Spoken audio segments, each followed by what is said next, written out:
Elle a réclamé l'égalité pendant la Révolution française. Les révolutionnaires l'ont décapitée. Olympe de Gouges, la femme qui a écrit la Déclaration des droits de la femme et qui est morte pour avoir osé parler.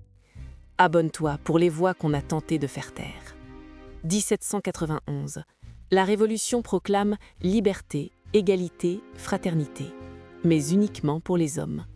Olympe de Gouges écrit la Déclaration des droits de la femme et de la citoyenne. Article 1er. La femme naît libre et demeure égale à l'homme en droit. Elle exige le droit de vote, l'éducation, le divorce, la propriété. Elle dénonce l'esclavage. Elle attaque Robespierre publiquement. Vous parlez de liberté en coupant des têtes. Elle placarde ses textes dans tout Paris. Les hommes de la Révolution la lisent. Ils rient. Une femme qui veut faire de la politique, ridicule. Mais Olympe ne s'arrête pas.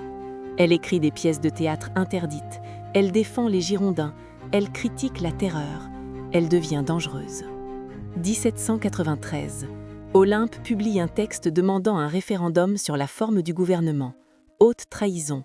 Elle est arrêtée. Procès devant le tribunal révolutionnaire. Les juges sont clairs. Une femme doit rester au foyer, pas faire de politique. Elle se défend seule, brillamment. Elle cite les droits de l'homme. Elle rappelle que la Révolution promettait l'égalité. Le président du tribunal la coupe. La loi punit les conspirateurs, pas les philosophes. Mais vous avez conspiré. Verdict, mort. Elle demande un avocat, refusé. Elle demande à s'adresser au peuple, refusé. Le 3 novembre 1793, elle monte à l'échafaud, place de la Révolution. Elle crie « Si la femme a le droit de monter à l'échafaud, elle doit avoir le droit de monter à la tribune ». La guillotine tombe.